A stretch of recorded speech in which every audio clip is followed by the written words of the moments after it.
Hello, people. Welcome to online classes for business planning and project management. In this lesson, we will be studying various project management processes.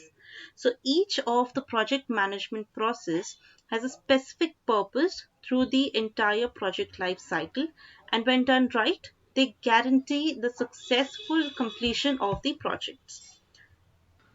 The first project management process is scope management.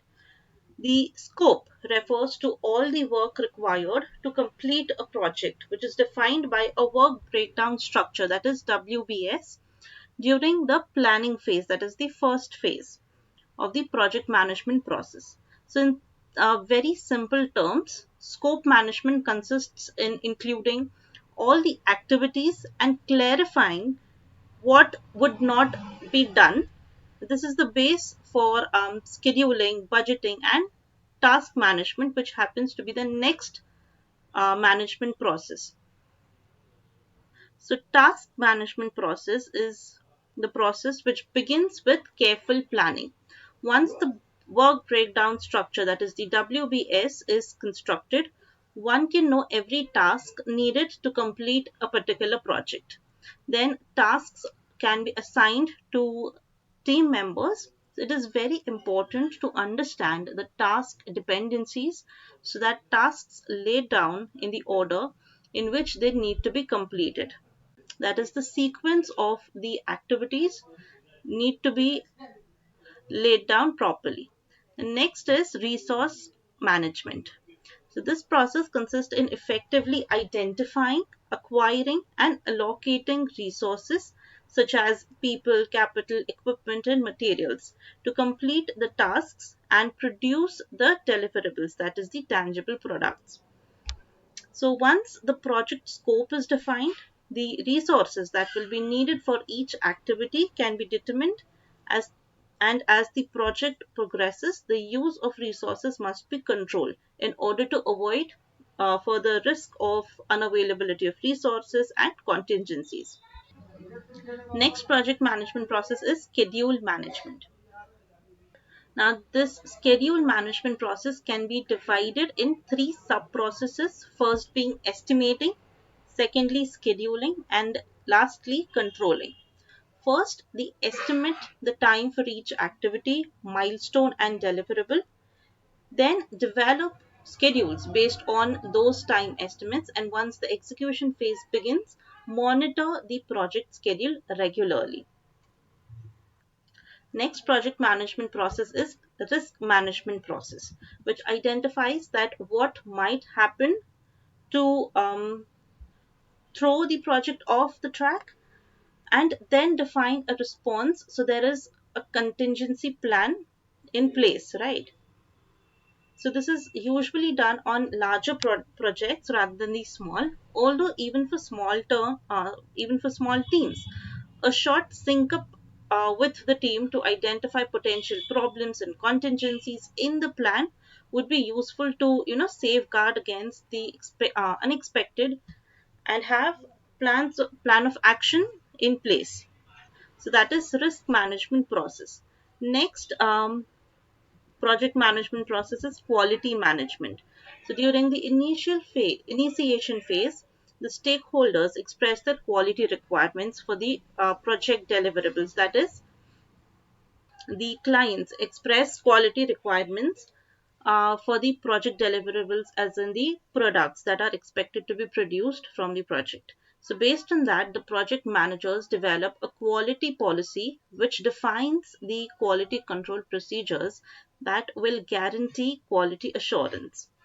Also, a certain set standard of quality needs to be maintained by the business organizations as well from their end as well. Next is cost management. Next is stakeholder management. So again, stakeholders are basically the soul of a project, right? Stakeholders are basically from whom the project is being made.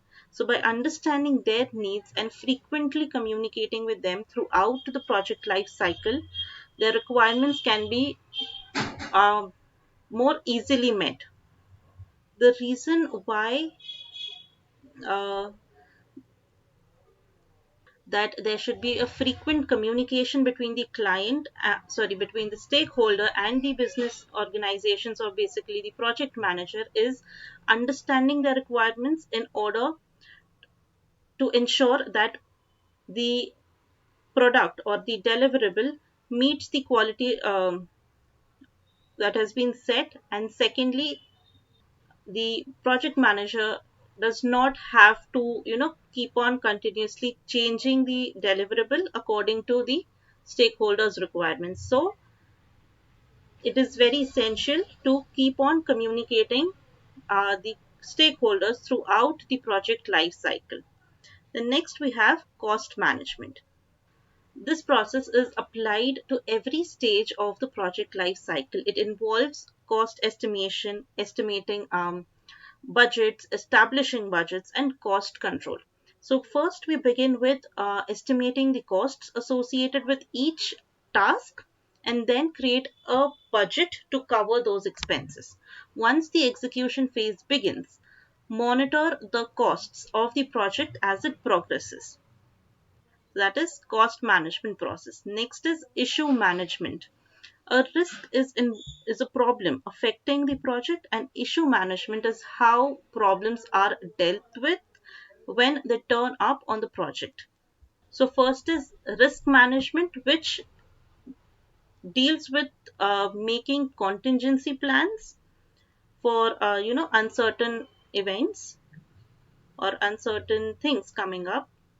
And next is that when the risks turns to issues, in that case how the project manager and how the team handles the issue, how it resolves the issue, that is considered under issue management process. Change management. So every project has changes, right?